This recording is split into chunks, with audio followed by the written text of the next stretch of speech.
ओम शांति। आज क्या प्रातः क्लास है? 18 अगस्त 1968।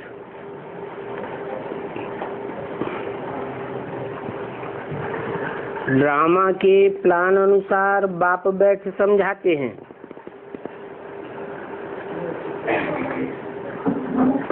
बाप ही आकर के रावण की जेल से छुड़ाते हैं।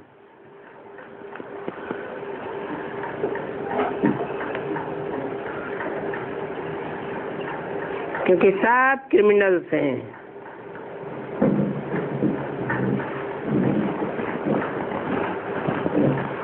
क्राइम करने वाले हैं।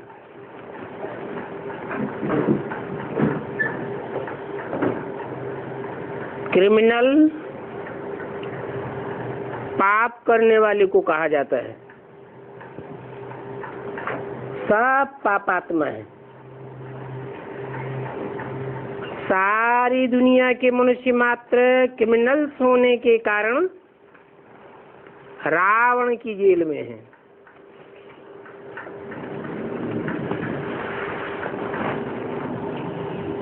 जो क्राइम करते हैं उनको जेल में डाला जाता है। फिर जब शरीर छोड़ते हैं तो भी गर्भ जेल में ही आते हैं।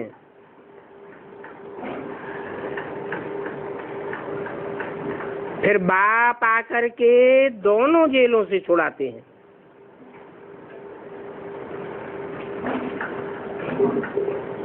गर्भ जेल से भी छुड़ाते हैं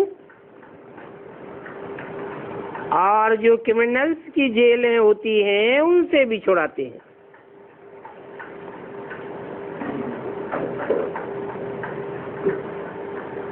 उसके बाद फिर तुम दोनों ही जेलों में से किसी भी जेल में नहीं जावेंगे।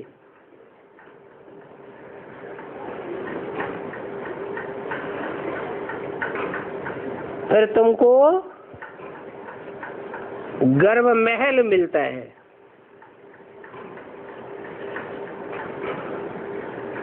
तुम जानते हो कि इस रावण की जेल से धीरे धीरे पुरुषार्थ अनुसार बाप छुड़ाते रहते हैं।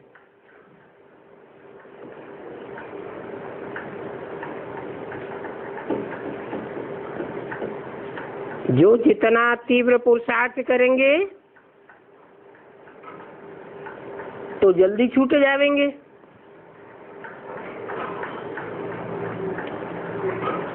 तो बाप बताते हैं तुम सब क्रिमिनल्स हो रावण राज्य में। फिर राम राज्य में तो सब सिविलियंस होते हैं। वहां कोई भी भूत की प्रवेशता नहीं होती है। देह का अहंकार आने से ही फिर और भूतों की प्रवेशता हो जाती है। वहां नई दुनिया में तो सब आत्माभिमानी होते हैं। देह का नाम निशान अहंकार मात्र भी नहीं। अभी पुरुषार्थ करके तुम बच्चों को देही अभिमानी बनना है। जब ऐसे लक्ष्मी नारायण बन जाएंगे तब ही देवता कहलावेंगे। अभी तुम देवता नहीं कहला सकते। बल कहते हैं ब्राह्मण सो देवता, परंतु संपूर्ण ब्राह्मणों के लिए कहा जाता है। अभी तो तुम सिर्फ ब्राह्मण कहलाते हो। ब्राह्मण ब्रह्मा की औलाद को कहा जाता है और ब्रह्मा में रावण की जेल से छुड़ाने के लिए बाप आकर के पढ़ाते हैं। जो सबके कैरेक्टर से बिगड़े हुए हैं उनको भी सुधारते हैं। आधा कल्प से कैरेक्टर से बिगड़ते बिगड़ते बहुत बिगड़ गए। इस समय है सबके तमो प्रधान कैरेक्टर। दैवी कैरेक्टर्स में और आसुरी कैरेक्टर्स में रात दिन का फर्क हो जाता है।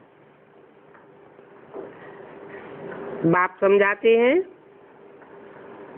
अभी भी पुरुषार्थ करके अपना कैरेक्टर दैवी बनाओ, तब ही आसुरी कैरेक्टर से छूटते जाएंगे। और आसुरी कैरेक्टर्स में नंबर 1 है देह अभिमान।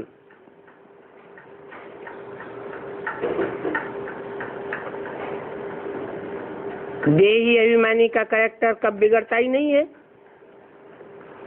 वो भी आधा कल्प नहीं बिगड़ता है। तो सारा मदार कैरेक्टर्स पर है। देवताओं का कैरेक्टर कैसे बिगड़ता है, जबकि वाम मार्ग में जाते हैं।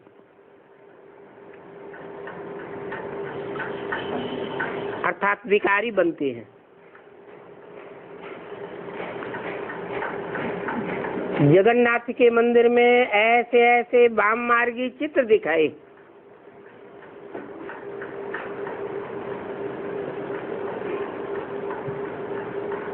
वो वाम मार्ग के चित्र हैं।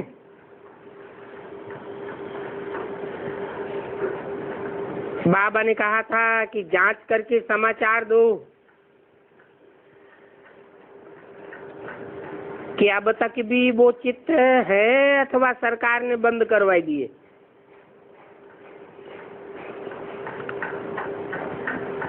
क्योंकि ये तो बहुत सालों का पुराना मंदिर है। ड्रेस आदि तो देवताओं की ही है। दिखाते हैं कि देवताएं वाम मार्ग में कैसे गए। पहले पहले क्रिमिनलिटी ये है, कौन सी है? जो जगन्नाथ में देवताओं के वाम मार्गी चित्र दिखाए हैं, काम कला के चित्र हैं। काम शिक्षा पर चढ़ते हैं तो फिर रंग बदलता बदलता पूरा काला हो जाता है। कोई फट से तो काले नहीं हो जाते। पहले गोल्डन एज से सिल्वर एज में, फिर कापर, फिर आयरन एज में आते हैं। गोल्डन एज में है तो संपूर्ण गोरे हैं। फिर त्रेता में 2 कलाएं कम हो जाती हैं, तो त्रेता को स्वर्ग नहीं कहेंगे।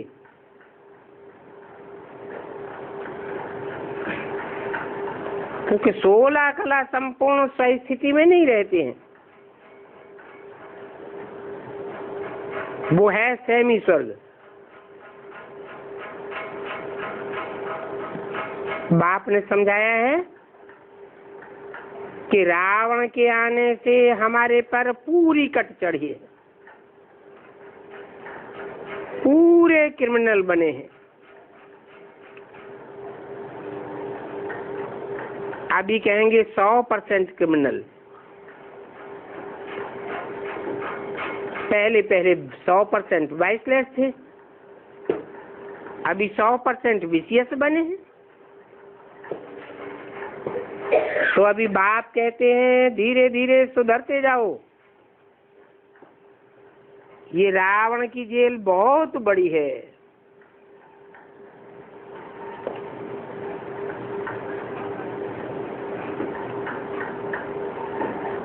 अभी माताएं लेक्चर करती हैं, परंतु उन सबको तो क्रिमिनल ही कहेंगी ना, क्योंकि है तो रावण राज्य में ना। यथा राजा तथा प्रजा। राम राज्य और रावण राज्य का तो उनको पता ही नहीं है। अभी तुम पुरुषार्थ कर रहे हो राम राज्य में जाने का, फिर संपूर्ण तो कोई बना भी नहीं है। कोई फर्स्ट ग्रेड, कोई सेकंड ग्रेड, कोई थर्ड ग्रेड में है। अभी बाप पढ़ाते हैं, दैवी गुण धारण करवाते हैं, फिर भी देह अभिमान तो सब में है ही। तुम जितना जितना सर्विस में लगे रहोगे उतना उतना ही देह अभिमान कम होता जाएगा। कैसे?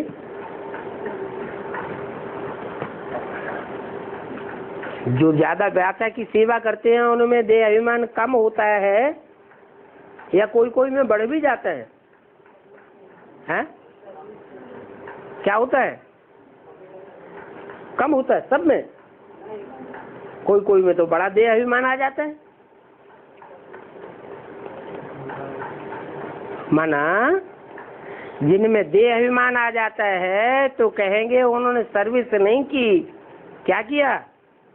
डिस सर्विस ही की है। जो सर्विस में लगे रहेंगे उनका देह अभिमान जरूर कम होगा। ऐसे देही अभिमानी बहुत अच्छी सर्विस करेंगे। जिनकी सर्विस करेंगे उनकी तबीयत खुश हो जाएगी। बाप देही अभिमानी है तो कितनी अच्छी सर्विस करते हैं।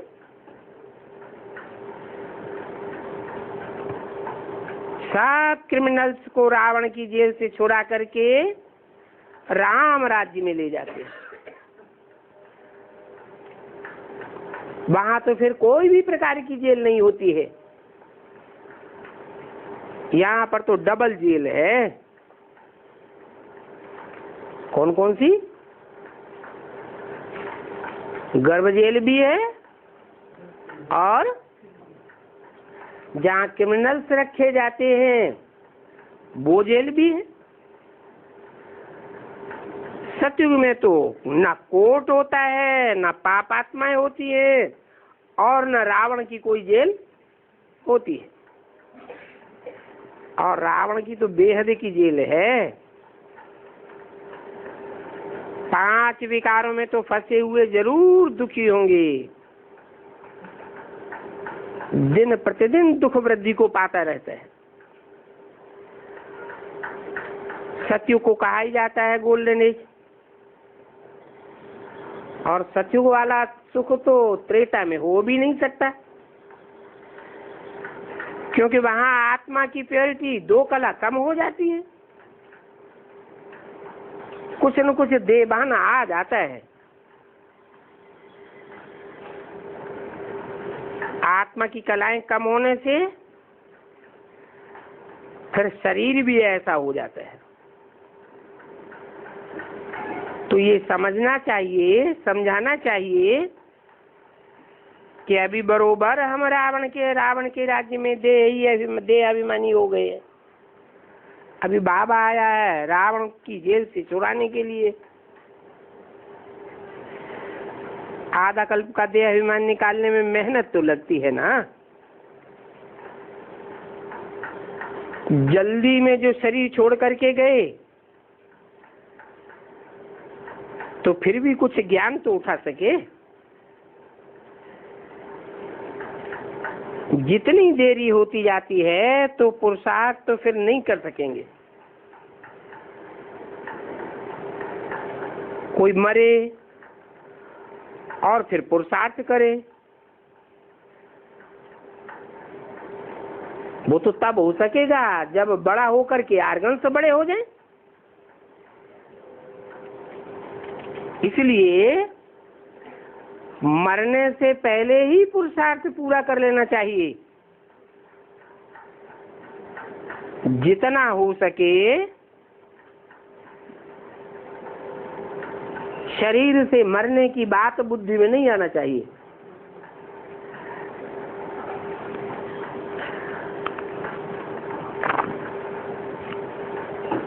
उस तरफ आने की कोशिश जरूर करेंगे।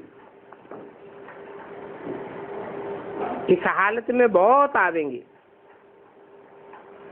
और जाड़ वृद्धि को पावेगा। 1868 की वाणी का दूसरा पेज। समझानी तो बहुत सहज है। बॉम्बे में बच्चों को समझाने का ये चांस बहुत अच्छा था। बड़ी युक्ति से लक्ष्मी नारायण का चित्र जो एम ऑब्जेक्ट भी है वो साथ में ले गए थे और पढ़ाने वाले शिव बाबा का चित्र भी ले गए थे। कौन सा चित्र? कौन सा चित्र ले गए थे बॉम्बे में? हैं? शिव बाबा का चित्र। कौन सा है चित्र शिव बाबा का? शिव बाबा का चित्र ले गए होंगे या शिव बाप का चित्र ले गए होंगे? शिव बाबा का चित्र ले गए थे। हैं? शिव बाबा का चित्र किसे कहा जाएगा और शिव बाप का चित्र किसे कहा जाएगा?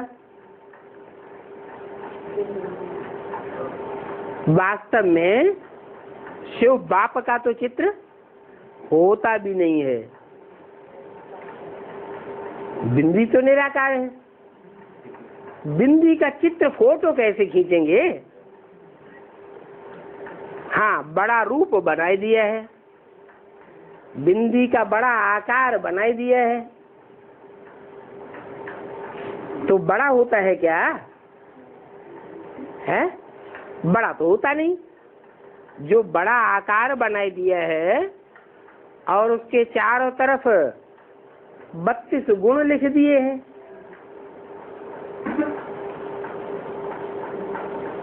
वो गुण बिंदी के होते हैं या अवगुण बिंदी के होते हैं या साकार के होते हैं? गुण और अवगुण तो जब साकार में प्रत्यक्ष हो तब ही देखा जाएगा। इसलिए जो प्राचीन ऋषि मुनि मनीषी थे उन्होंने समझाने के लिए बाप का चित्र बड़े लिंगाकार रूप में दिखाई दिया। जैसे सोमनाथ मंदिर में बड़ा लाल रंग का पत्थर रखा हुआ था गोल और बीच में हीरा जड़ा हुआ था। तो बड़ा रूप किसकी यादगार है? हैं? लिंग की यादगार। अच्छा, जो बड़ा रूप है वो साकार की यादगार थी और उसमें जो स्टार लगा हुआ था, हीरा लगा हुआ था, वो निराकार की यादगार थी। तो साकार और निराकार दोनों के मेल से बनता है बाबा। परंतु जो यादगार दिखाई गई थी बड़ा रूप लिंगाकार, उससे ये साबित होता है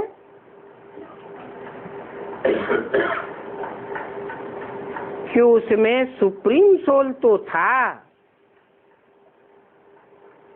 परंतु वो सुप्रीम सोल उस साकार शरीर के द्वारा बाहरी रूप से भी प्रत्यक्ष होता था। जो अव्यक्तवाणी में बोला है, तुम बच्चों की और बाप की प्रत्यक्षता तब होगी जब तुम अव्यक्त बनेंगे। शीशे जैसे, ट्रांसलाइट जैसे बन जाएंगे।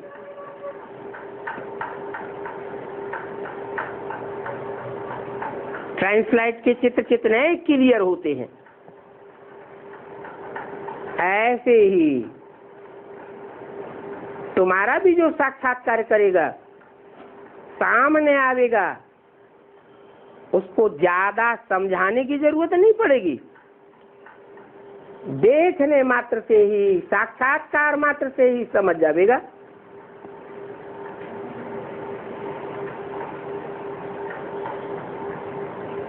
तो बताया, बड़ी युक्ति से वो चित्र बंबई में ले गए थे। क्या युक्ति थी? है? उस समय वो चित्र बिंदु रूप में नहीं, लिंग रूप में दिखाया था। जो साकार की यादगार है कि वो साकार स्वरूप भी इंद्रियों की स्मृति से परे हो जाता है। ऐसे नहीं, नाक, आंख, कान, बाहें, पांव होते नहीं हैं, होते तो हैं, परंतु जैसे कर्मेंद्रियों की प्रक्रिया भल चलती रहे, परंतु उनकी स्मृति भी मात्र भी न रहे। जैसे देखते हुए न देखना, सुनते हुए नहीं सुनना। नहीं तो दुनिया में कोई कोई की कितनी ग्लानि होती है, और भगवान की तो इतनी ग्लानि होती है कि भक्ति मार्ग में एक अवतार का नाम ही क्या रख दिया है? कलंकीधर अवतार। अगर भगवान अपने ऊपर लगाए हुए कलंकों को देखे, सुने,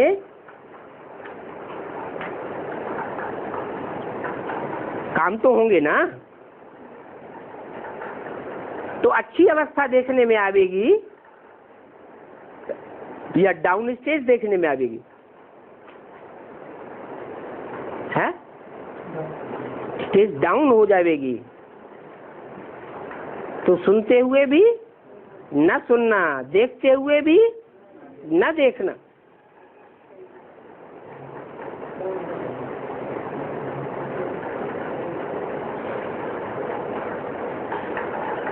चांस समझाने वालों के लिए बहुत अच्छा था बाप का परिचय देने का। समझाओ कि हम सब का बाप है। क्या सिर्फ ब्रह्मा कुमारियों का बाप है? नहीं, हम सब का माने कोई भी धर्म वाला हो, सब धर्म वालों का ये बाप है। क्योंकि हर धर्म में मनुष्य सृष्टि के बाप को तो एडम को, आदम को, आदिदेव को तो मान्यता है ही। क्यों मान्यता है? क्यों इतना मानते हैं? जरूर कोई प्राप्ति हुई है। जैसे लौकिक जीवन में बाप को कोई क्यों मानते हैं? क्योंकि बाप से वर्षा मिलता है, हद के बाप से हद का वर्षा मिलता है, और बेहद के बाप से बेहद का वर्षा मिलता है। इसलिए हर धर्म में उस धर्म पिता को जो एडम आदम के रूप में गाया हुआ है, मान्यता जरूर है। और लौकिक बाप से तो जो वर्षा मिलता है उसे नरक का ही वर्षा कहेंगे या स्वर्ग का वर्षा कहेंगे? नरक का ही वर्षा कहेंगे।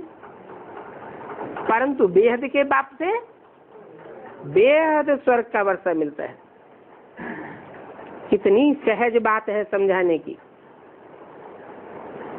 तो हमने अपने उस बाप को बुलाया है।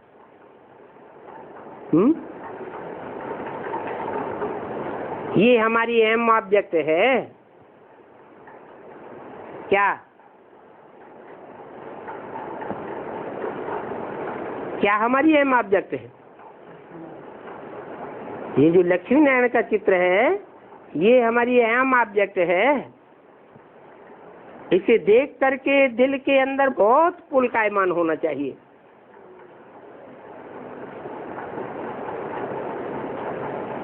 बाप का चित्र सामने रख दो, फिर बोलो ये हमको पढ़ाने वाला है, और फिर दिखाओ लक्ष्मी नारायण के चित्र पर कि ये हमारी अहम ऑब्जेक्ट है। जो पहले पहले सतयुग आदि में 16 कला संपूर्ण देवता थे, वो ही कलयुग के अंत में आकर के कलाहीन नर बन जाते हैं। उस कलाहीन नर को फिर भगवान बाप आकर के क्या बनाते हैं? नारायण बनाते हैं। पहले पहले सदगति में थे, फिर अंत में कलयुग के अंत में दुर्गति में चले जाते हैं। अभी फिर दुर्गति से सदगति में जाना है। बाप कहते हैं कि तुम बाप को याद करो तो तुम्हारे जन्म जन्मांतर के पाप कट जाएंगे, जिनके कारण तुम्हारी दुर्गति हुई है। एक होती है सदगति, एक होती है दुर्गति। सदगति कहाँ ले जाती है?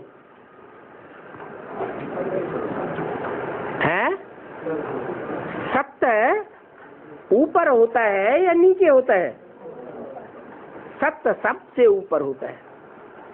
सदगति कहते हैं। गति माने चाल। तो सदगति में कहाँ जावेंगे?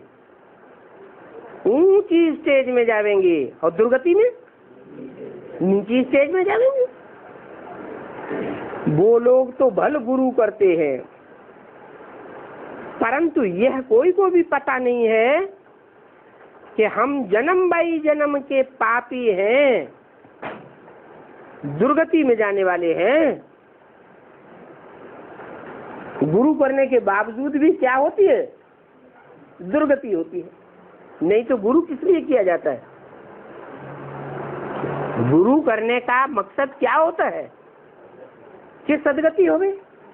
लेकिन सदगति किसी की होती नहीं, और ही सबकी मेंटलिटी दुनिया में नीचे गिरती जाती है।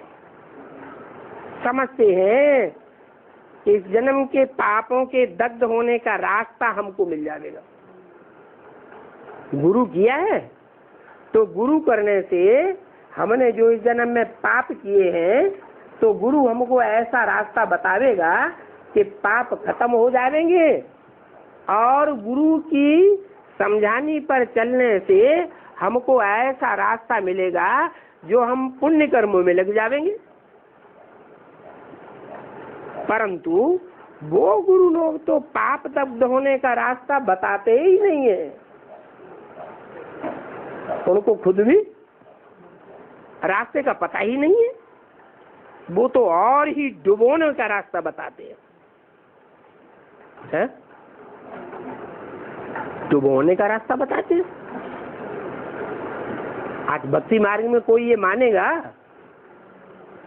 कि गुरु डुबोने का रास्ता बताता है?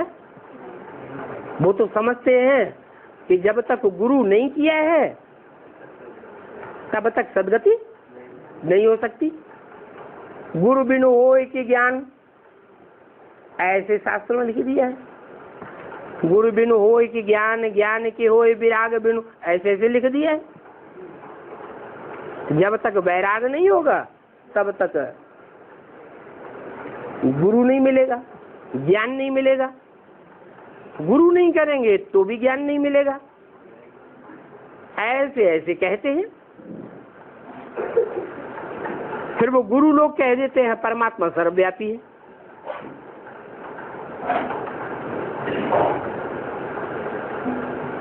फिर सर्वव्यापी है, सबके अंदर परमात्मा है,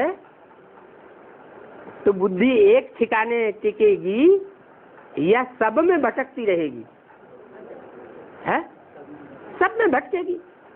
सब श्रेष्ठ है, सब ऊंचे से ऊंचे भगवान है, सब में भगवान बैठा हुआ है, परंतु ऐसे तो होता नहीं है।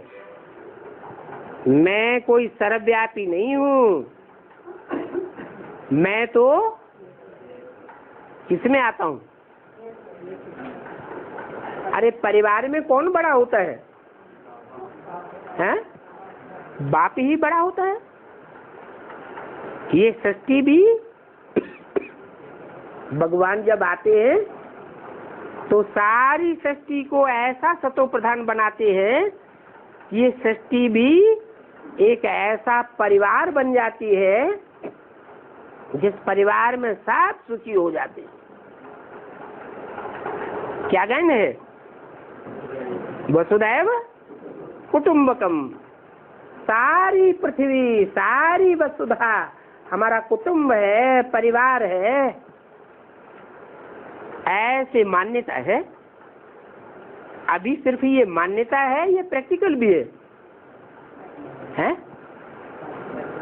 अभी सिर्फ मान्यता है, लेकिन जो मान्यता होती है वो कभी साकार में भी हुई होगी ना।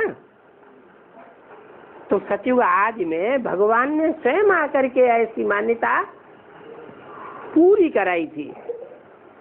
वो तब पूरी होती है जबकि सर्वव्यापी का ज्ञान झूठा साबित हो जाता है। सबकी बुद्धि में, सबकी बुद्धि में बैठता है कि हमारे परिवार का ऊंचे से ऊंचे मुखिया इन 500-700 करोड़ मनुष्यों में कौन है? मूल कोई नहीं पहचाना, बीज कोई नहीं पहचाना, तो फिर वर्षा कैसे मिलेगा? वर्षा लेना है सुख और शांति का, सदगति का वर्षा लेना है, तो सदगति तभी हो सकती है जबकि सच्ची बात को पहचाना जाए। जब द्वापर में रावण राज्य शुरू होता है तो ये 5 विकारों रूपी रावण आ जाते हैं सब में। भगवान तो सब में नहीं आता है। भगवान की जो याद की, स्मृति की सरणी है, जो देवताओं में समाई हुई थी, क्या कि हम आत्मा भी बिंदु हैं, हम आत्मा का बाप परमपिता परमात्मा भी ज्योति बिंदु है, वो भूल गए। द्वैतवाद शुरू हो गया, शरीर का भान शुरू हो गया, देह का भान शुरू हो गया। ये देह समझने के कारण सब में 5 विकार व्यापक हो गए। जहां पर ये 5 विकार सर्वव्यापी हैं, वहां पर फिर मैं कैसे आऊंगा? है?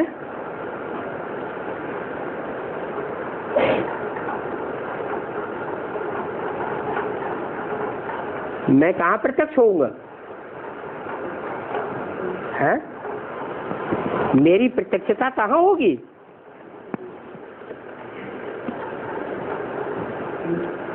है? विकारियों में प्रत्यक्षता होगी या निर्विकारियों में प्रत्यक्षता होगी? प्रत्यक्ष मैं कहाँ होऊंगा? है? विकारी में प्रत्यक्ष होता है, आता तो है लेकिन प्रत्यक्ष होता है, हैं? प्रत्यक्ष नहीं होता है। विकारियों में मैं फिर कैसे होऊंगा? जहाँ 5 विकार व्यापी है वहां मैं कैसे होऊंगा?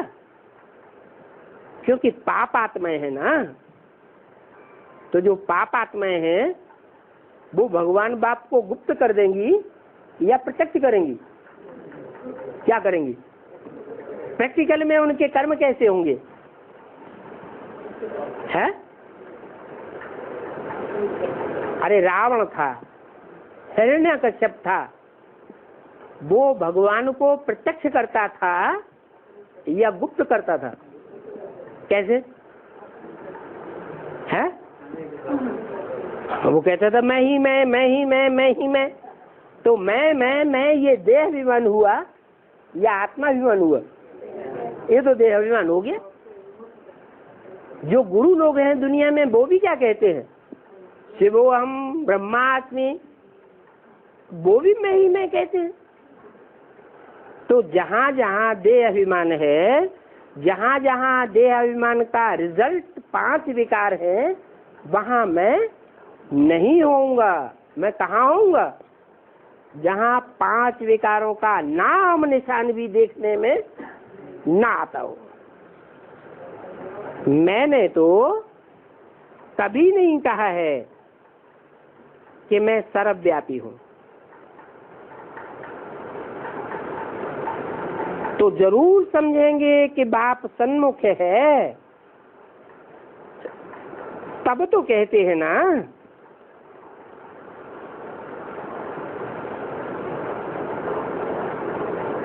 कि मैंने तो कहा ही नहीं है। उल्टा ही समझ गए। उल्टा समझते समझते फिर विकारों में गिरते गिरते, गालियां देते देते भारत का ये हाल हो गया। क्रिश्चियन लोग भी जानते हैं कि 5000 वर्ष पहले भारत में पैराडाइज था।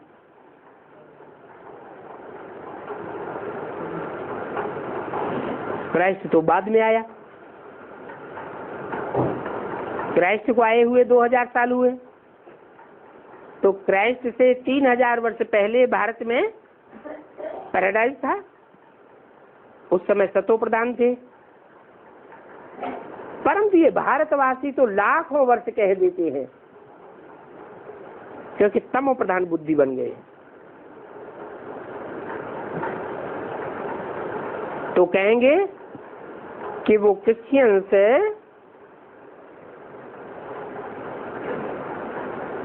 इतने तमो प्रधान नहीं है जितने भारतवासी तमो प्रधान है।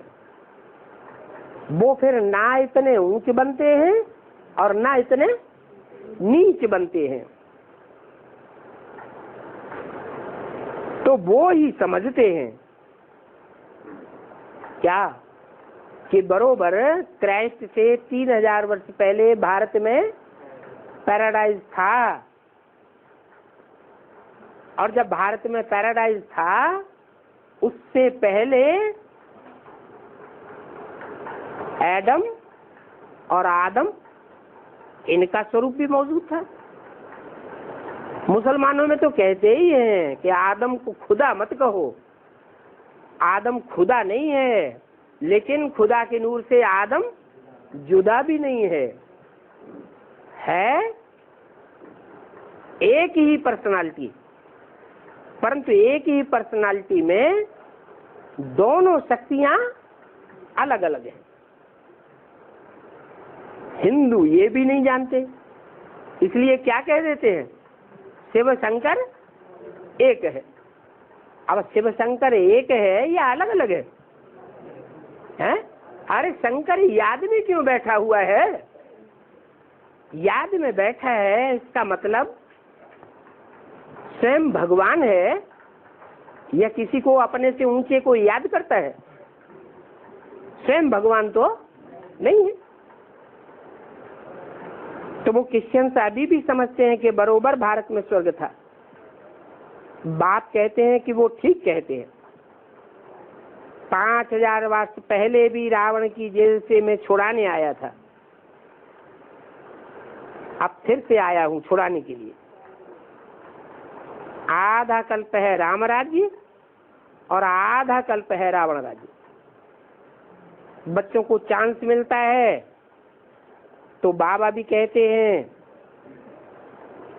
समझाते हैं कि ऐसे ऐसे समझाओ, ऐसे ऐसे बताओ कि इतना परमापार दुख क्यों हुआ है। आज से 5000 वर्ष पहले तो भारत में अपरमापार सुख था। जब इन लक्ष्मी नारायण का राज्य था, है? अपरम अपार सुखों की दुनिया थी, तो राज्य किसका था? कितने कला संपूर्ण? 16 कला संपूर्ण, संपूर्ण हिंसक मर्यादा पुरुषोत्तम लक्ष्मी नारायण का राज्य था। ऐसों का राज्य था जिनकी कोई भी ग्लानि शास्त्रों में नहीं है। नहीं तो सब देवताओं की ग्लानि है, लेकिन लक्ष्मी नारायण की कोई भी ग्लानि नहीं है। तो जरूर यथा राजा तथा प्रजा भी होगी। जब राजा की कोई ग्लानि नहीं होती तो साफ जाहिर है कि राजा कोई ऐसा कुकर्मी नहीं होता है। ग्लानि तब होती है जब कोई ग्लानि योग्य कर्म किया जाता है। इन लक्ष्मी नारायण का राज्य था। अभी ये नॉलेज नर से नारायण बनने की है, पढ़ाई है, इनसे दैवी कैरेक्टर्स बनाते हैं। रावण की जेल में तो सभी के कैरेक्टर्स बिगड़े हुए हैं। उन बिगड़े हुए कैरेक्टर्स से छुड़ाने वाला तो एक ही राम है। बिगड़े हुए कैरेक्टर वाले किसी को कैसे छुड़ावेंगे, जबकि है ही रावण राज्य। अनेक राजाएं हैं और अनेक धर्म हैं। ऐसे ही वृद्धि होती रहेगी। फिर खाना खराब होगा या आबाद होगा? खाना ही खराब हो जाएगा। इतने बच्चे पैदा करना ये तो बिच्छुनी का काम है।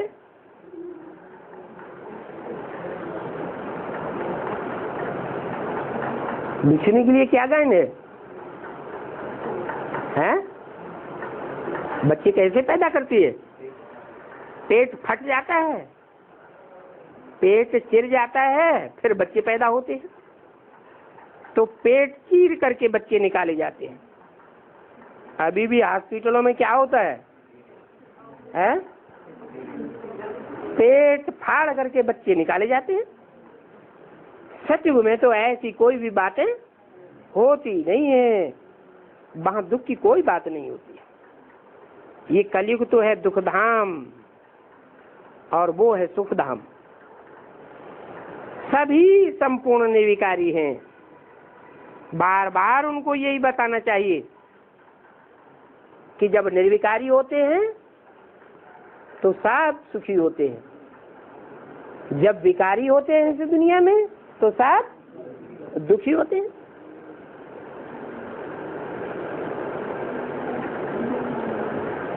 बाप कहते हैं मैं पतित पावन हूं, मुझे याद करने से तुम्हारे जन्म जन्मांतर के पाप कट जाएंगे। है? ये कौन कहता है? है? ये कौन कहता है कि मुझे याद करने से तुम्हारे जन्म जन्मांतर के पाप कट जाएंगे? कहने वाला कौन है? लक्ष्मी नारायण है या बाप है? है? बाप है।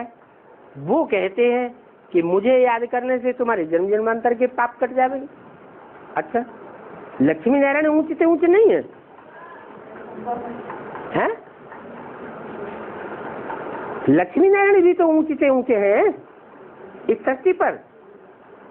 तो उनको याद करने से पाप नहीं कटेंगे? हैं?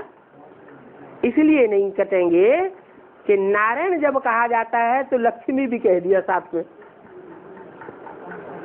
दो ऊंच से ऊंचे नहीं हो सकते।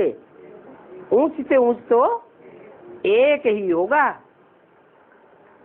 तो एक को याद करेंगे तो पतित से पावन बन जाएंगे। मुझे याद करने से तुम्हारे पाप कटेंगे। अभी बाप कैसे कहेंगे कि मुझे याद करो? है? कैसे कहेंगे? परमधाम से कहेंगे, परमधाम से आवाज आवेगी। जैसे मुसलमान लोग कहते हैं अल्लाह मियाँ ने ये फरमाया, अल्लाह मियाँ ने वो फरमाया है।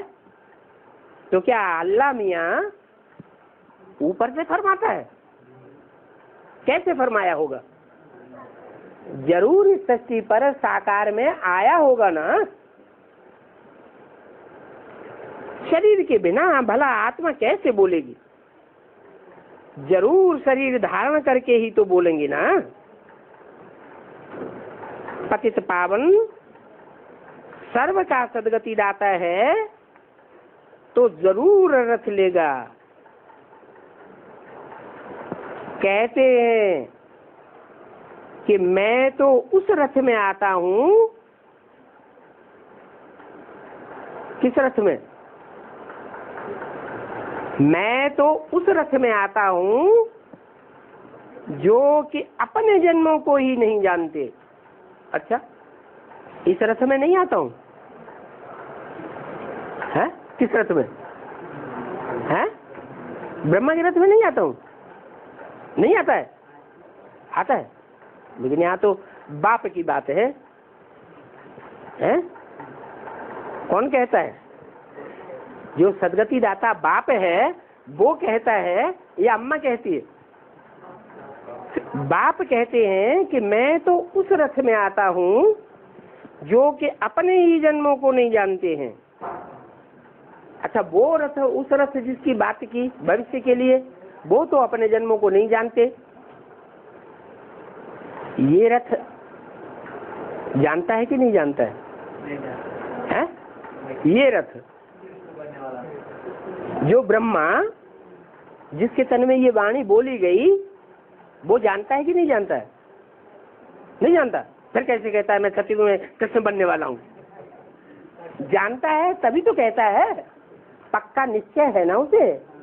किसको? ब्रह्मा को पक्का निश्चय नहीं था?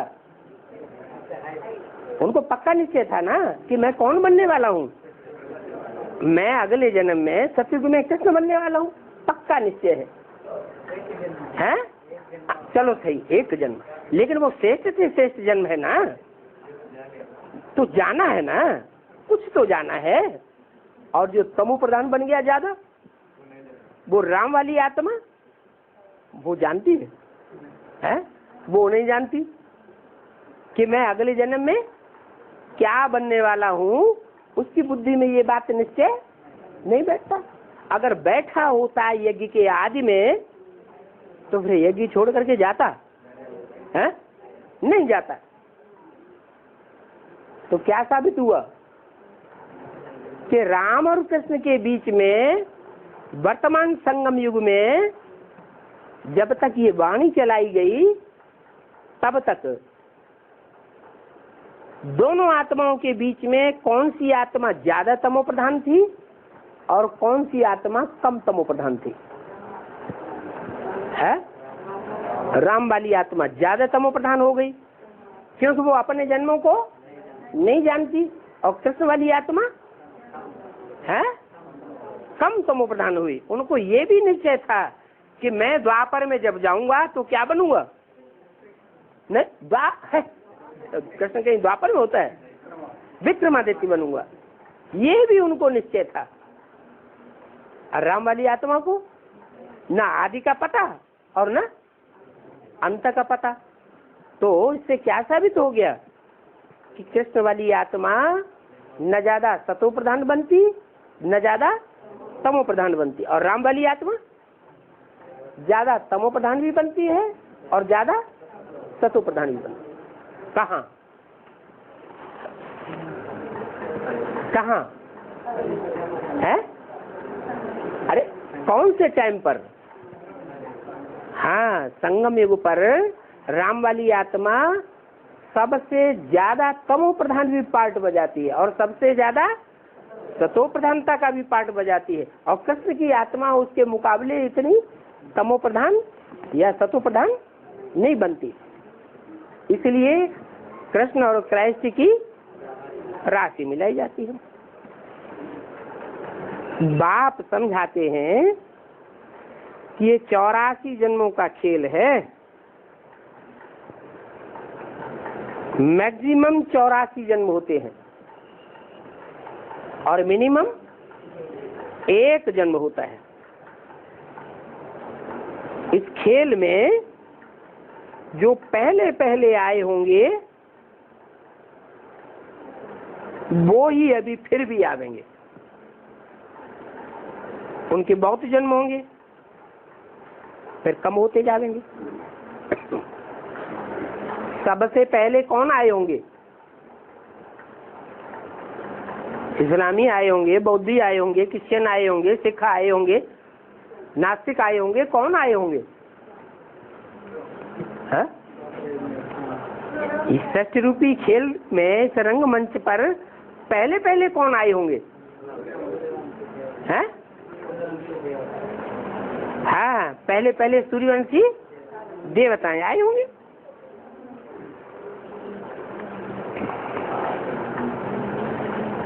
उनके बहुत जन्म होंगे। बाबा बच्चों को भाषण करना सिखाते हैं कि ऐसे ऐसे समझाना चाहिए। अच्छी रीति आज में रहेंगे, देह अहंकार नहीं होगा तो भाषण भी अच्छा कर सकेंगे। तुम जानते हो कि शिव बाबा देही अभिमानी है ना। कहते भी रहते हैं कि हे बच्चों, अभी देही अभिमानी बनो, कोई भी विकार न रहे, कोई भी शैतानी न रहे, किसी को भी दुख नहीं देना है। बाप कहते हैं कि जिन्होंने शास्त्र बनाए हैं उन जैसा ट्रेटर तो और कोई हो ही नहीं सकता है। ट्रेटर माना है धोखा देने वाला। कोई राजा का राज्य हो और राजा की राज्य में रह करके बरखिलाफी करे, राजा उसे फिर क्या करता है? अगर पकड़ ले तो क्या करता है? उसे निकाल देता है, या वो खुद ही जब देखता है कि अब मैं पकड़ा जाऊंगा तो 9-2-11 हो जाता है, भाग जाता है। तो फिर उसको क्या करार दिया जाता है? कहते हैं कि ये राज्य का ट्रेटर है। तो ट्रेटर बाबा ने किसको कहा इस सृष्टि पर सबसे बड़ा?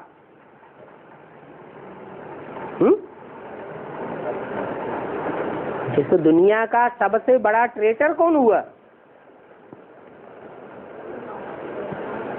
अरे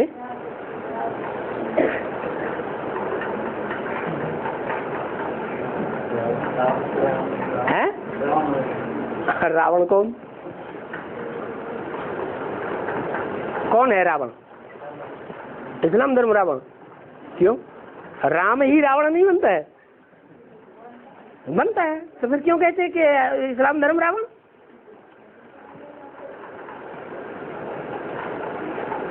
राम भी तो रावण बनता है। बोला बाप को सर्वव्यापी कहा किसने? है द्वापर युग से शास्त्र बनना शुरू हुए। जब से ये शास्त्र बनाए गए तब से सर्वव्यापी का ज्ञान निकला या पहले से ही निकला? जब से शास्त्र बनाए गए तब से सर्वव्यापी का ज्ञान निकला। क्यों निकला?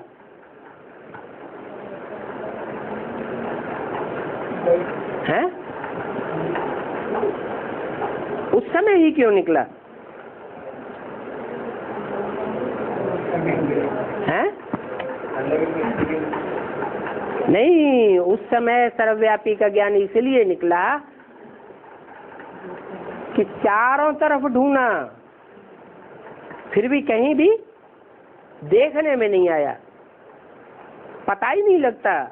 जब नहीं पता लगता है तो कह देते हैं सर्वव्यापी। कोई बच्चे से पूछा जाए तुम्हारा बाप कौन, तो बाप का नाम बताएगा, फिर पूछेगा उसके बाप का नाम कौन, फिर बताएगा, फिर पूछेगा उसके बाप का नाम कौन। सूट बच्चा होगा, बाप से ज्यादा जरेबाजी, तो वो भी बता देगा। फिर पूछते जाओ तो क्या कहेगा? मैं।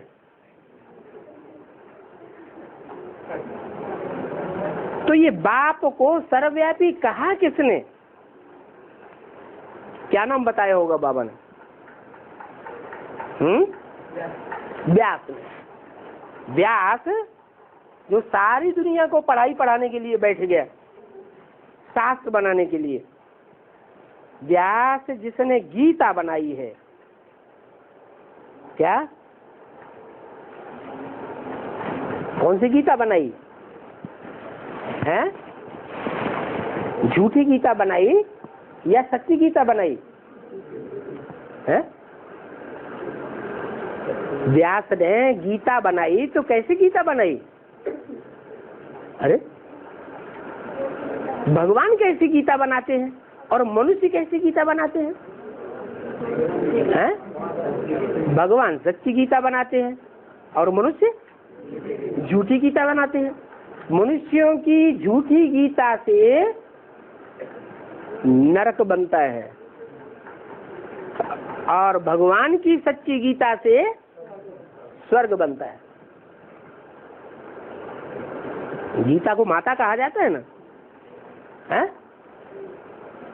बेहद की माताएं भी कितनी हुई? बेहद के बाप भी दो हैं। कौन कौन से? आत्माओं का बाप और मनुष्यों का बाप। तो बेहद की माताएं भी दो हैं। कौन कौन? भारत माता और जगदम्बा, दो माताएं हैं ना। तो फिर दो बापों में सच्चे तो सच्चा बाप कौन? और दो माताओं में सच्चे थी सच्ची माता कौन? कौन है? भारत माता कहेंगे, सच्ची माता है। दो प्याली में खीर रखी हुई हो है, एक प्याली की खीर किसी ने खा ली और रख दी। फिर पूछा जाए सच्ची प्याली कौन सी खीर की और झूठी प्याली कौन सी? तो जो झूठी कर दी वो झूठी, उसमें द्वैतवाद आ गया। और सच्ची है वो सच्ची। तो सच्चे झूठे का फर्क तो होता है ना। ऐसे ही सच्ची गीता और झूठी गीता। भगवान की बनाई हुई है सच्ची गीता और मनुष्यों की बनाई हुई है झूठी गीता। तो जो झूठी गीता है वो किसने बनाई है?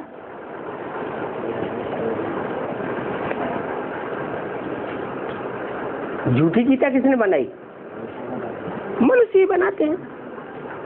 बाबा भी कहते हैं ये व्यास है दुनिया का सबसे बड़े से बड़ा धूता। धूर्त है। बातें बनाने वाले बहुत होते हैं। क्या? मनुष्य मत पर चलते हुए दुखी ही होते रहेंगे। बात में कुछ भी नहीं होगा। क्या? बात में कुछ भी सार नहीं होगा तो भी बातें बनाकर किसी न किसी को खराब ही करते रहेंगे। 18/8/68 की वाणी का 30 पेज। ये समझने की बातें हैं। क्या? इन बातों की गहराई में जाएंगे तब समझेंगे कि झूठा क्या होता है और सच्चा क्या होता है। झूठ और सच समझना सबके बस का काम है क्या है? सब कोई समझते हैं कि झूठा क्या है सच्चा क्या है, सत्य क्या है असत्य क्या है। सबके समझ में आने वाली बात है क्या? अगर सबके समझ में आने वाली बात हो तो इतने बड़े बड़े कोर्ट और कचहरियां रखने की जरूरत, इतने बड़े बड़े जज पढ़े लिखे रखने की जरूरत है ही नहीं। ओम शांति।